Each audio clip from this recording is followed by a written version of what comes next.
Here's the pre-wrath rapture. The Great Tribulation is right there in the middle. It commences after the midpoint, but it is cut short by the pre-wrath rapture. So it's sandwiched between the time period that Yeshua called the beginning of sorrows and the time period that the Bible outlines as the day of the Lord. And it's important to limit it to that time period because of the implication of what will believers have to experience during that time frame. Now, again, we pre-wrathers could be wrong. We could actually go through the Great Tribulation and the Day of the Lord. We could go through it just like classic post-tribbers teach. I could be wrong. However, I think it's important to build a confidence in a position if you believe that the Bible warrants that confidence. And that's to convey a sense of realizing that a hermeneutic that takes the Bible at face value has every right to start getting very specific with its nomenclature. Because Jesus seems to be very specific when he's describing the details regarding the question that the disciples originally asked in Matthew chapter 24. Lord, when will these things happen? He doesn't just kind of gloss over everything with saying, well, it's going to happen in the future. You guys just need to be ready. You cool with that? He doesn't give them that answer. He actually goes through and takes the time, not just in Matthew 24, by the way. He extends this into Matthew 25. We all know that originally when he was speaking, there were no chapter breaks, verse breaks. He wasn't saying, all right, guys, listen up. In chapter 24 of this discourse, let me explain it to you. And then when he gets to chapter 25, says, now in chapter 25, here's what happens. That's like silly. We know that didn't happen. But we've broken that down in our later chapter divisions. My point being is that to their question, he actually rattles off an answer that probably easily could have taken 30 minutes, half an hour long. I don't know how long it took for him to explain his answer, but it's a lot of detail. And so I think we have every right to get as detailed, especially now that we've been given the book of Revelation, which has like 10 times the amount of detail that even Matthew chapter 24 gave us. And it's the same author, right? Yeshua. We have copious amounts of details that include sequencing, timing, chronology, etc., etc. So don't shy away from trying to get very specific. I think it's entirely biblical. So this time period of tribulation is a time period of suffering that believers will endure, meaning it's not a pre-trib rapture. I believe that the Bible tells us and teaches us with good reason to prepare us, right? To let us know in advance, like Jesus said in Matthew 24:25, behold, I've told you in advance, right? I'm giving you this warning in advance so that you can be prepared. I'm giving you details so that you can know and put your trust in me so that when these things happen, you'll not only be prepared, but you will also remember that our Lord told us in advance. Wow, look at these things are happening the way our Lord told us. His word is trustworthy. His words are reliable. He foretold in advance that this was going to happen. This time period, I say, is initiated at the midpoint of the 7 years. This period is distinct from the outpouring of God's wrath. These are two signature features of the Prewrath model, and I think they're worth highlighting. Let me continue. Let's look at some key tribulation points, right? Some tribulation key points. Number 1, tribulation under the Antichrist. Let's pull a verse. Matthew 24:21-22, according to the NASB 95 version. Quote, for then there will be a great tribulation, such as not occurred since the beginning of the world until now, nor ever will. Unless those days had been cut short, no life would have been saved. But for the sake of the elect, those days will be cut short. Something that doesn't become aware to us if we're only reading the translations is that in the Greek, there's this tiny little word called then. It says it's next to the earlier word for. For then there will be great tribulation. Then this word then, tate, I believe in the Greek, it looks like tote, like tote, but it's an omicron for the O and a epsilon for the E, so tate. This little word is used in its normal sense in the Greek, and it's used like hundreds of times in the New Testament. In fact, in the Olivet Discourse, Matthew chapter 24, I think it shows up about 8 times. And then in chapter 25, it shows up another 9 times or something like that. Or it might be 9 and 8. But either way, it's roughly around 15 or so times between the 2 chapters. And the point that I'm trying to emphasize is that this word just naturally means in the Greek, sequentially, an event B following event A, meaning after something else. So and then, so it has this nuance or implication of something happened, event A, and then event B. So thus, it is a very tiny, small word, tate, but and I said I wouldn't get very technical in this, so I'm not like even showing you the slide, but it's a very convenient word to capture sequencing and chronology, to show you that the narrative is moving forward in a linear fashion and that events are following one another. They're unfolding one after the other rather than heaped all on top of one another and happening all like simultaneously. There's this definitive sequencing going on. For then there will be great tribulation, and then, or after that kind of concept going on. And then here we have a great tribulation as shown up in the translation. It has the article, it has the adjective great, it has the noun tribulation. And in the Greek, we have all three of those. We have the article, and then we have the adjective, and then we have the Greek, the noun, something like thlipsis megale. Thlipsis is tribulation, and megale is great. So Jesus says there will be great tribulation for then, meaning after a certain point, after a sequence has happened. And if you go back and read what's going on, he's already talking about the midpoint of the week at this point, the Antichrist, the abomination of desolation that takes place.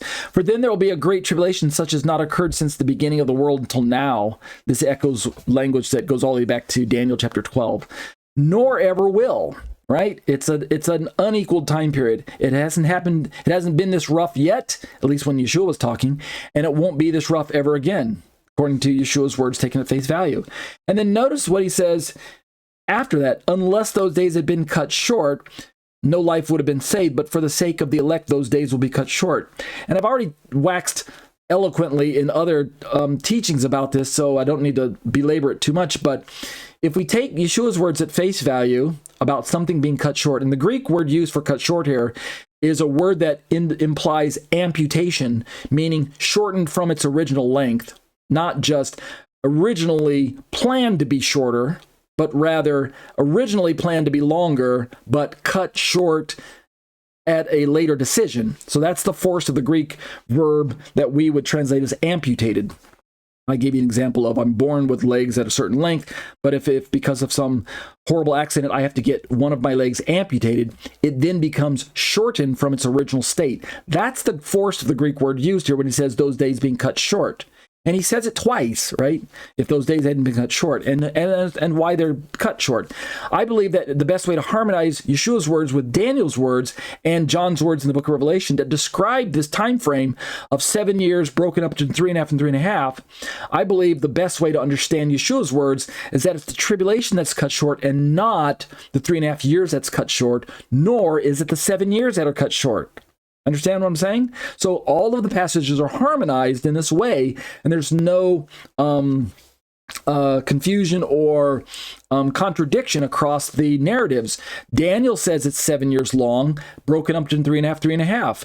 John picks up on this in no less than 5 times or so in the book of Revelation, defines this latter half of the week as 3.5 years, time times half a time, 42 months, 1,260 days, etc., etc. So that time isn't cut short. But by context, what is cut short? It's those days. And we've got the verbiage in the Greek that I'm not going to get into because I don't want to get technical, that also supports that the context, the immediate antecedent, not only in the case of the Greek, that those days is referring to the tribulation days. The immediate antecedent noun of those days are the days of tribulation that he just mentioned in verse 21. So, tribulation key points. This passage describes a time of unprecedented tribulation. This is pre-wrath definitions of this word tribulation. This passage describes a time of unprecedented tribulation that affects both believers, which is the elect, and non-believers. So this is in distinction from the I have to jump over to the slide again. This is in distinction to the beginning of sorrows, which affects everyone in the world and is not primarily orchestrated by the Antichrist. Although the beginning of sorrows is initiated by Christ himself. The book of Revelation, chapter 6, 5 and 6 bear this out. The seals themselves are represented by the events of the 70th week are represented by this giant scroll that is sealed on the outside with 7 seals.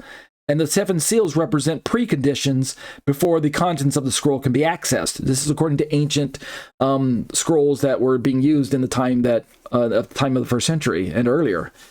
Well, the beginning of sorrows and all the events that are in the beginning half of the week are part of the seals that are being opened by Yeshua exclusively. He is the one that can exclusively open them. So even though it is true that he is initiating them, we don't have to interpret them as wrath of the Lamb. Rather, these are the preconditions before the true wrath, which is the day of the Lord, can be poured out. We could say that by the time we get to the day of the Lord later on in the week, the scroll is opened. All 7 seals have been broken, and the scroll is now open, and we can begin to view the contents, which are primarily the 7 trumpets, although even within the 7 trumpets inside the scroll, there's another smaller scroll, which represents the bowl judgments. The 7 bowl judgments. But either way, the 7 seals are on the outside of the larger scroll. There's no 7 seals on the smaller scroll or anything like that.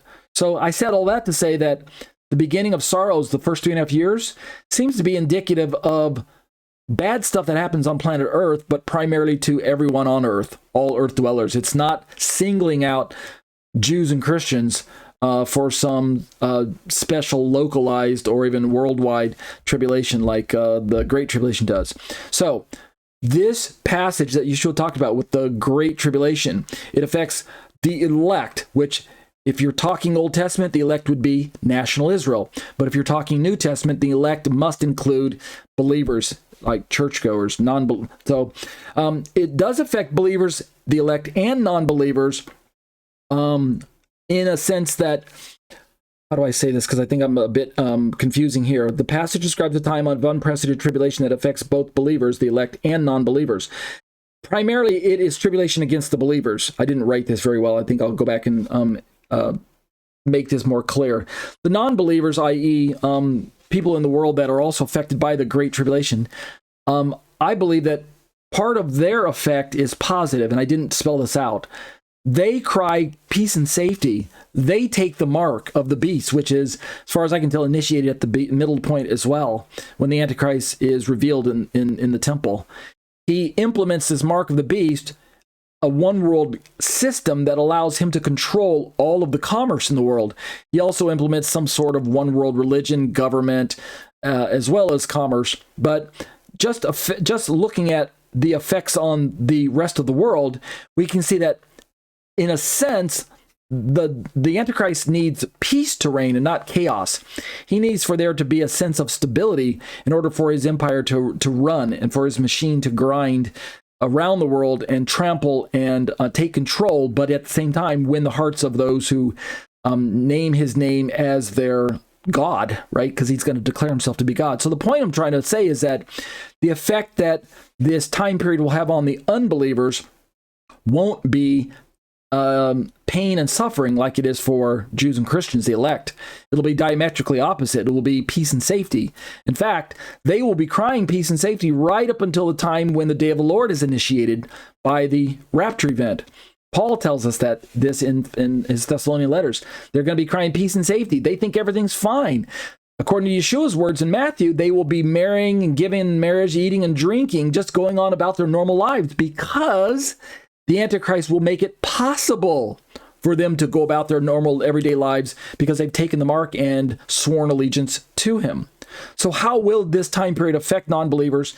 It will be basically probably a time period of unprecedented affluence, a time period of unprecedented peace and safety for the rest of the world, but for Jews and Christians, it'll be a time of unprecedented suffering.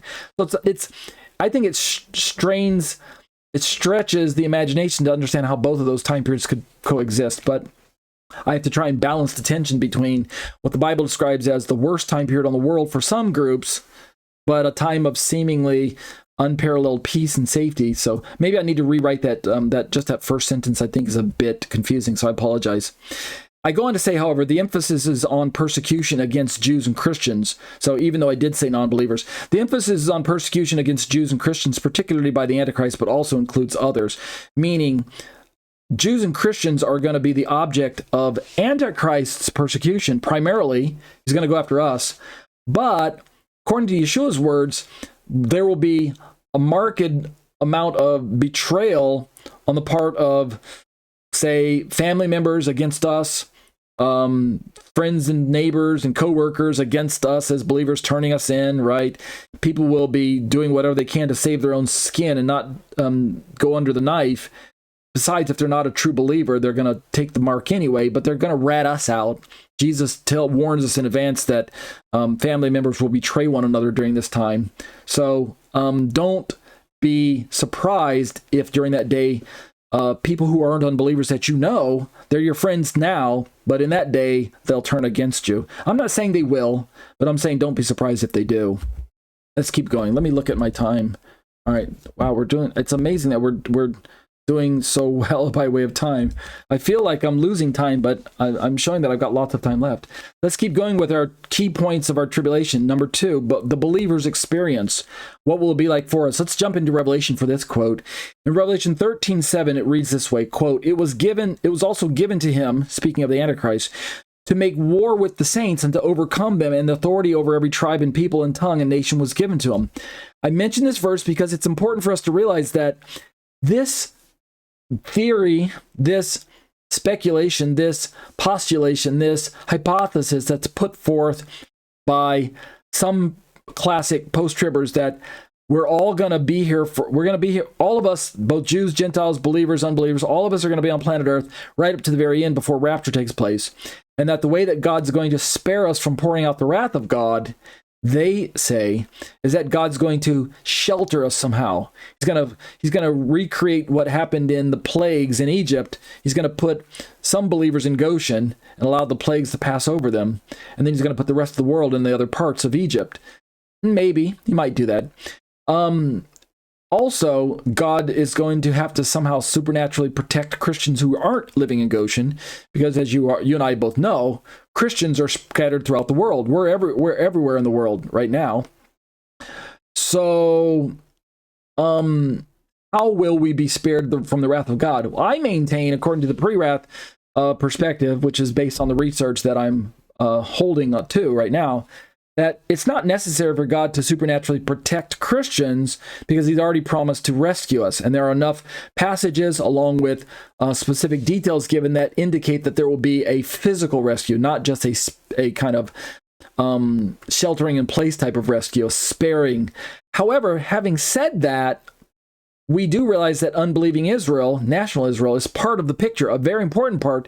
In fact, she's the covenant partner that God also needs to eventually bring to a saving experience. She needs to come to a saving relationship with her Messiah. But as far as I can tell, when the rapture happens, she won't be ready. So she does need to be protected. She needs to be sheltered in place. She needs to go into her place in the wilderness like Isaiah talks about and hide herself there. I think it's Isaiah 24 or 25. She needs to hide out there for a little while part of this indignation runs its course. Part of that protection is from the tribulation of the Antichrist himself, because it starts at the midpoint. At that point, Jesus told the Israelites in the book of Luke, the rendering there of the Olivet Discourse, when you see Jerusalem surrounded by armies, get up and get out. Right? Don't hang around. Well, that correlates with the Revelation chapter 25 account of the woman fleeing into the desert, where she has a place prepared for her for that 3.5 years. So I get that. That's part of her protection. At the same time, there are others who don't flee because they don't live in Jerusalem, and therefore persecution is going to befall them. We also have unbelieving Jews who will be fleeing the persecution, like happened in the Holocaust. They'll be fleeing the persecution, but they're not believers. So in that sense, they're not living in Israel, but they're also not believers. So they don't get raptured, nor do they get to hide out in the desert. Right? They don't get either one of those. So what do? So there's a sense where Jews who live in certain parts of the world are going to have to perhaps go through not only the Antichrist persecution, but also go through much of the day of the Lord. In fact, all of Israel that's unsaved is going to have to go through parts of the day of the Lord in order for God to refine them. So let's keep going in our slides here. Tribulation key points. The Antichrist is given power. Let me back up. It's important to notice that Revelation 13 is backed up by passages in the book of Daniel already. John isn't just making up new revelation that was revealed to him by Yeshua at the moment. We know that can happen. We know that we can get what we call progressive revelation from a later author that wasn't given to an earlier author, right? We know that's possible because the Bible uses such methods. It gives new information to a later author that wasn't given to a previous author, sometimes in the form of a mystery that's unfolded or unpacked. Other times it's new revelation that really seems brand new, even though there perhaps is a kernel of it in the Old Testament, but it's not even like, say, articulated. It seems fairly new. John isn't doing that in the book of Revelation when he's talking about the little horn Antichrist making war with the saints. He's pulling this language directly from Daniel. So we know that this is important. As I go into the next slide, it's important that we recognize that the Antichrist is given this power to persecute the saints, Jews and Christians, indicating that the tribulation involves severe trials for believers. This is important because if you're going to hold to a model that teaches that we're just going to be sheltered in place and protected from all of it, then it detracts from the force of passages that promise that we're going to have to endure. There's a healthy amount, a tremendous amount of theology that's built into the Bible, both parts of the Bible, Old and New Testaments, if you want to use that language. There's a healthy amount of language built into the entire Bible for the saints. So when I say saints, I'm meaning the elect that Jesus talked about in the book of Matthew, meaning on the Jewish side of the house, the elect is Israel, and on the Christian side of the house, it's the church. That's elect. There's a healthy amount, a number of passages that lead to a proper conclusion that we are going to have to trust God to save our very lives, rather than trusting in God to remove us from the sphere of danger like pre-tribbers teach, and rather than assuming that God's going to supernaturally shelter us away from all of those, that tribulation and wrath, like the classic post-tribbers teach. I think both of those views represent a bit of an extreme when it comes to understanding this concept of endurance through trials and hardship. Instead, I believe the balanced view, of which the Prewrath model seeks to articulate, is that rather than removing us completely from the sphere of danger like the pre-tribbers teach, God leaves us here to experience the hardship, the brunt of the Great Tribulation by Antichrist. But at the same time, he does rescue us from his own wrath with the rapture. In other words, the pre-tribbers get it wrong by saying that we're gone before, by saying we don't have to go through Great Tribulation, and the post-tribbers get it wrong by saying we do have to go through wrath. So you see how that both of those views describe an extreme, I believe, imbalanced understanding of endurance through trials, but yet deliverance out from the midst of trials. All right. And I'll elaborate on that in time, but I don't want to go too much further into that. But just know that the Antichrist is already foretold that he's going to wear out the saints. He's going to persecute the saints. He's going to wear us down. He's going to shatter the power of the holy people, which is language that shows up in Daniel. How could that be possible if either one of the pre-trib or post-trib classic versions of both those, how could the Antichrist wear us down if either one of those two views is possible? In other words, if the church is removed from tribulation and wrath of God, like the classic pre-tribbers teach, then who is the Antichrist persecuting, right? He's not going to persecute the world. He's not persecuting, well, maybe they think he's persecuting unbelieving Israel. Maybe that's their fill-in answer for, oh, he's persecuting the saints. This means unbelieving Israel who didn't get raptured. Okay, granted, I think that's probably their answer. In fact, I'm quite certain that is their answer. Post-tribbers, the classic versions who say that all of us are here in place, but that God shelters us from all of the effects of tribulation and wrath, this also removes the force of the theology that teaches that Antichrist is actually going to be able to overcome us. He's going to overpower us to an extent. I don't mean he's going to defeat us. Indeed, if we read forward to the book of Revelation, we find that we actually defeat him by allowing him to kill us. You're thinking, what? What is that? That doesn't make any sense. Nope, that's the way Revelation teaches. I'm not going to show you the verse. I'll show you at a different time. But basically, that's what happens.